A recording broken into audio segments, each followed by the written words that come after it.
It's really important. If this should pass, it will be the most freedom-damning policy that we've seen in recent history. And I mean damn in the biblical sense, so it's not a cuss word. The reason it matters is because cap and tax will drive up your costs of everything in your life. Everything in your modern life either uses energy or energy was used to make it. That means every single thing will be affected. So when you control all the energy, that means you control everything. How excited are you about a handful of elitists that are loyal to President Obama having control of all the power in this country? That's why it matters. That's why we must stop them. I believe we will stop them, but you're going to have to help. It's an issue. I know it's not sexy. It's not as exciting as immigration. But folks, when they control all the energy, all of your choices go away. This is the most important issue that will come before this body next. And it makes 1/6 of the economy in healthcare reform seem like nothing. You must understand this.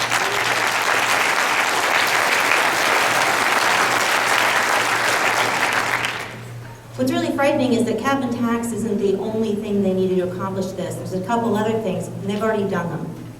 The first one is they have successfully prevented us from tapping into our own natural resources. Wouldn't it be great, as we just heard, I'm not going to repeat the way he said it, if we actually did drill, that's what we need to do. But we can't, and the reason you can't is because your leaders in Washington have prohibited most of our ability to use our domestic oil resources. They've already done that.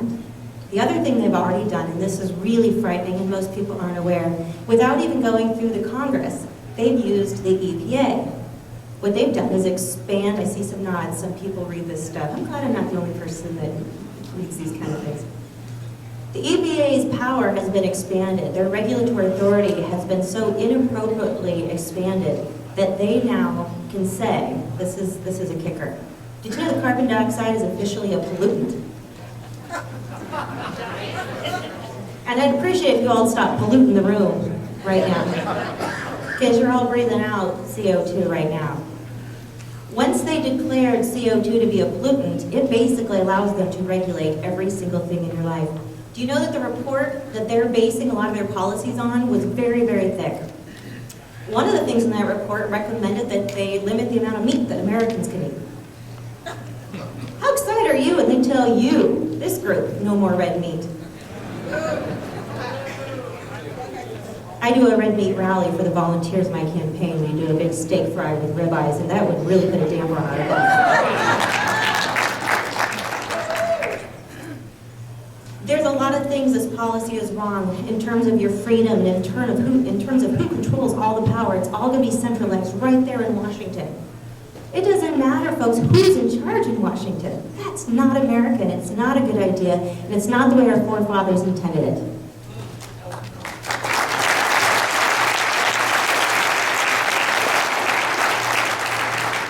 The energy policies that are being proposed are going to drive up the cost of everything.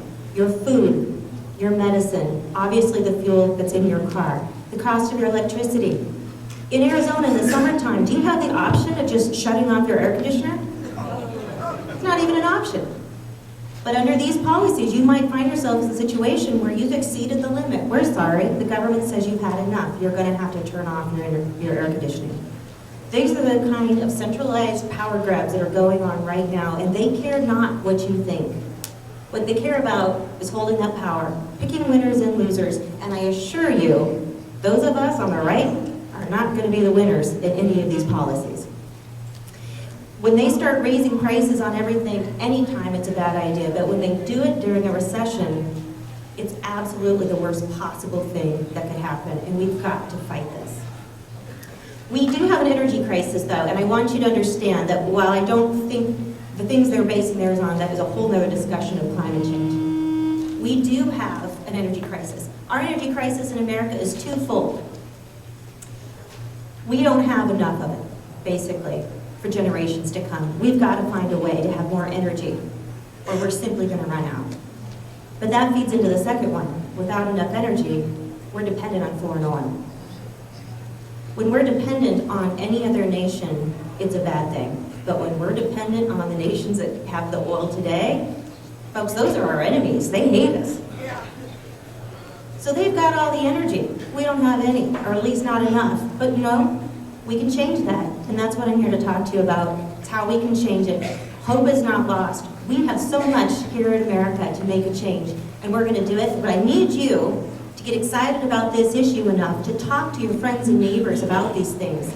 It can't just be once in a while a fun slogan to say, drill, baby, drill. These are very real issues, and they affect your freedom.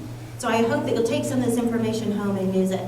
There are a few things we can do as a solution, and because I like to shoot pistols, I decided to use a bullet picture for you.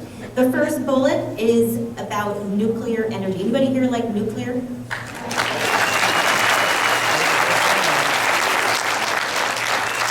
Nuclear energy has 0 emissions. It's clean, makes a ton of energy. But in America, it's virtually impossible to build a nuclear energy plant today. That's got to change.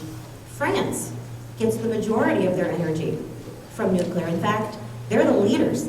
Listen to what I said. France is ahead of America. That's just annoying to say, isn't it? What we need to do is what we need to do on a lot of things, is to get government out of the way.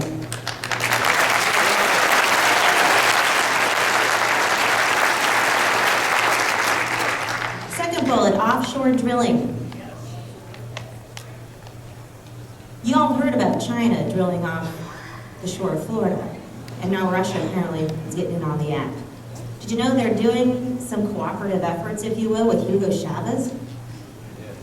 Probably the biggest psychopath of our time, hates America, in cahoots with the Russians and the Chinese off the shore of Florida.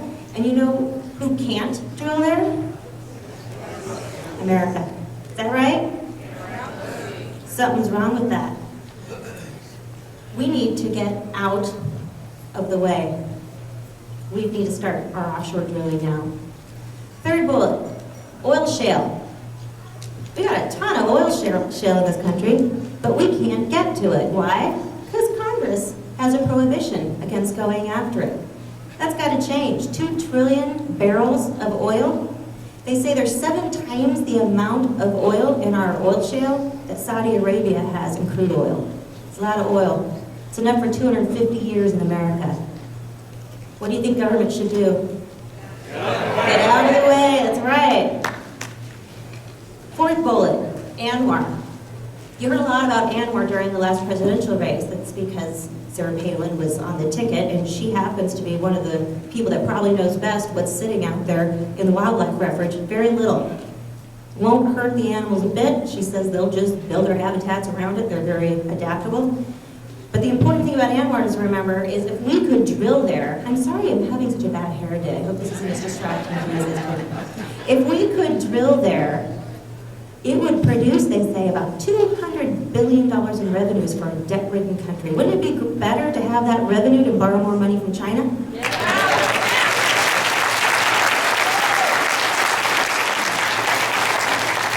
They say we could pull out as much as they pull out a day in Texas. If we started drilling there, it'd be the single largest oil field in the North American continent. What does the government need to do? Get out of the way. That's right. Fifth bullet, coal. We have about 1.1 billion tons, second only to China. I've often heard it said when we're at energy conferences that we are the Saudi Arabia of coal. America has a lot of coal. Guess what state in America has a lot of coal? Arizona. Mining coal puts people to work. What do we need in Arizona?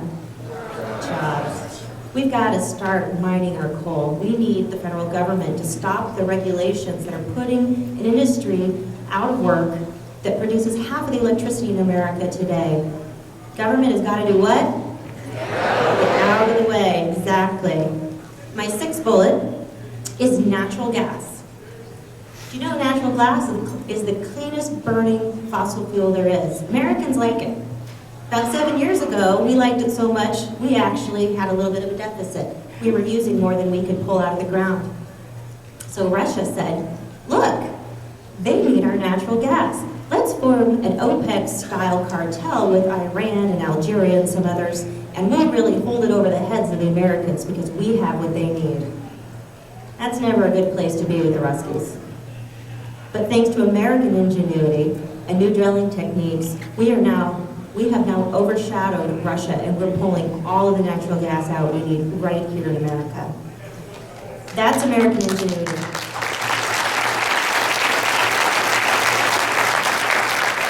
That's what you can do when government gets out of the way.